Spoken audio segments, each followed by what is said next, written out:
Hey, Kyle Kelly here, Realty Source LI. I'm with Sharon Starke from Jet Direct Mortgage, and we're going to go over real quickly just the difference between a pre-qualification and an actual pre-approval, and why it's important to have that pre-approval in hand when you're home shopping. So, Sharon, what is it about that we need to tell the buyer needs to know about getting their pre-approval? Yeah.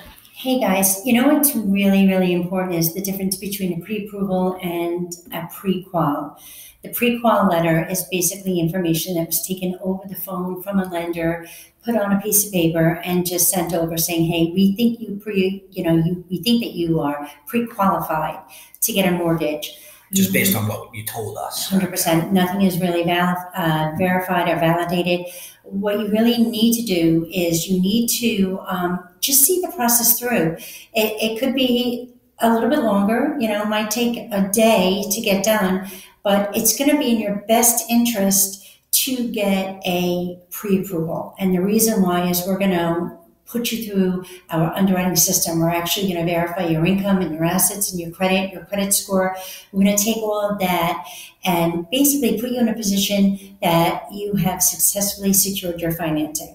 And that is critical in this environment right now, because if you go out at an open home, see a house at a consumer open house, you fall in love with it, you're ready to make an offer, you really want to have that letter available. Well, never mind even with showing. Like, my sellers don't want to show a house to a buyer who isn't pre-approved, right? Like, they got to get that house ready. They got to get the family on out so that the showing can go through without a hitch. And we're just going to show it to somebody who's kind of kicking the tires or just window shopping. No, like, we want to know that they're a serious buyer and that they're ready and able to buy the house. The consumer really needs to know that it's in their best interest as a buyer, whether you're looking to do something very quickly over the next 30 days, or again, if you're out looking, you're going to come across that home that you're going to fall in love with, and you're going to want to have that pre-approval. And it can happen at 7:30 on a Wednesday night, and you're now up all night thinking, man, we should have got our pre-approval. It's an easy process to get done. The worst thing is to kind of lose out on that house just because you weren't prepared. That's right. We don't want to see that happen. So what does the buyer need to do in order to get the pre-approval from you? Yeah, so the easiest thing to do is when you know that the time has come where you're seriously considering home ownership in the near future, you want to get in touch with a lender. The documents that we require are standard: 2 years tax returns, W-2s, most recent pay stubs, bank statements. And in today's world, all of that is available electronically. You sign on quick to your computer, you sign on to your portal, whether through your employer, and you just set up a meeting. I do encourage that your first meeting with a loan officer is face-to-face, because you're going to get a lot of information and almost going to be oversaturated. But what we really want to do is set you up. Everything today is going to be about pre-positioning yourself in the market so you have as much leverage as possible.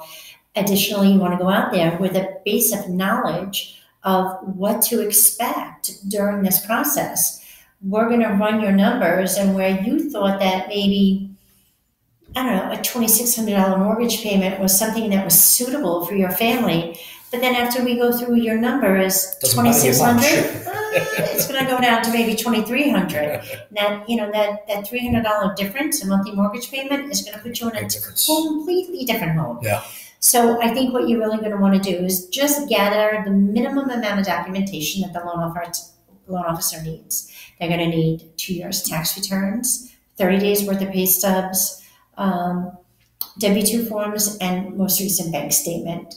When you say meet in person, so they got to come to your office, you go to them? No, the schedules are very flexible, because we know that our consumers today are working 9 to 5, and they don't want to have these conversations, or they can't during their work time. So evening, weekend appointments are available. Meet in your office here in Patchogue, meet in my office out in Bayshore, meet in their home, whatever we need to do to get this process going for you, and you start feeling comfortable moving forward.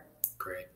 Well, Sharon, thank you so much for joining us, and I'll keep you guys in touch and in tune with what's going on in the next step of the process. But that first step, most important step, is always to get that mortgage pre-approval. Yes. Have a great day. Okay, thanks.